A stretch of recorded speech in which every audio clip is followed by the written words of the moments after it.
Here we are wrapping things up. Jason Wartzman from Granny's Poultry helping out the folks from Manitoba turkey producers, and of course Sheila Nash is back. Did you have any big challenge coming up with something that would go nicely as far as pairings with Jason's? No? Just narrowing it down. Just that's all. no big deal. No big deal. No big deal. We'll get to your pairings in just a second. Jason, we started off with the stock, and I think you did a very good job, by the way. It's terrific stock. So let's move on from that right into the first item on your menu today. Yeah, the first thing I made was a cassoulet. So it was with a turkey drumstick, and it had Italian tomatoes, Romano beans, of course garlic and onion, and some red wine, served on a bed of pasta. Healthy, healthy, healthy. Yes, it's low in sodium, made with extra virgin olive oil. Perfect. Yep. And then item number two. Yes, and then item number two was again a turkey drumstick, and it was braised again, this time with portobello mushrooms, fresh rosemary, and dried cranberries. Beautiful. Fred Flintstone would be proud of you for that. I mean, just the way that that's presented. It just looks like something he'd go to a drive-through to pick up. Absolutely. I like to call it rustic gourmet. Perfect.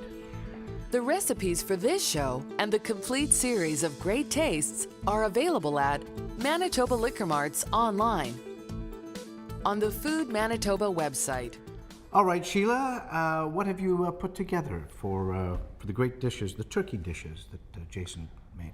Well, for the first dish, I sort of ran with the Italian theme you had mentioned, so I chose some wines to go with it, a red and a white. And the first one is the white wine Winds of Change from South Africa, and it happens to be a fair trade wine, which I think is fairly exciting. Lots of selection in the store.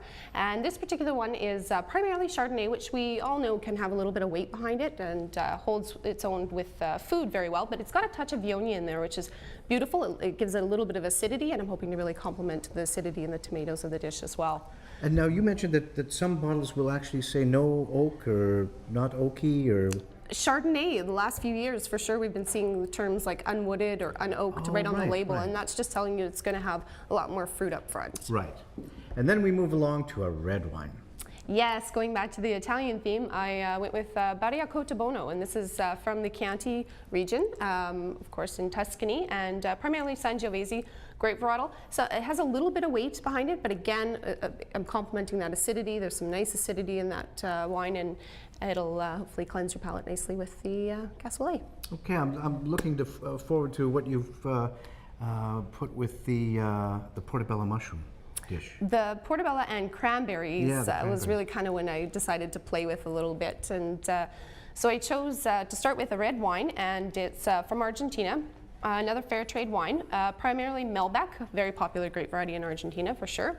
And this one's a little bit softer. It's got more fruit up front, and then it's got about 35% Merlot in there. So again, nice fruit. It's going to complement that cranberry and still have enough weight behind it to hold its own to the dish. A full-bodied wine. And then if you don't want wine, I thought I'd throw in a beer. And this is nice, refreshing, light and clean. It's the Fuller's Honey Organic Lager. It's got lots of fruit characteristics and a little bit of bitterness on the end, so hopefully it'll be nice and cleansing. Great job. Thank you, thank you, thank you. Now, just before I toast our friends, and we toast all of you at home, I just have one question, Sheila. At least two of the three products that you paired with Jason's food are organic. Just explain that to us. Generally speaking, organically grown grapes would be no pesticides and herbicides, organic practices in the vineyard, and if it's organic wine, those practices are followed through into the winery. And they're becoming more and more popular because of that, more and more products available? Lots available, yeah, all marked in the store, and huge selection in prices and in different varieties and styles. Oh, beautiful. Lots of choices. Love that. That's it for this edition of Great Tastes of Manitoba. Jason, to you, Sheila, and to you folks at home, cheers.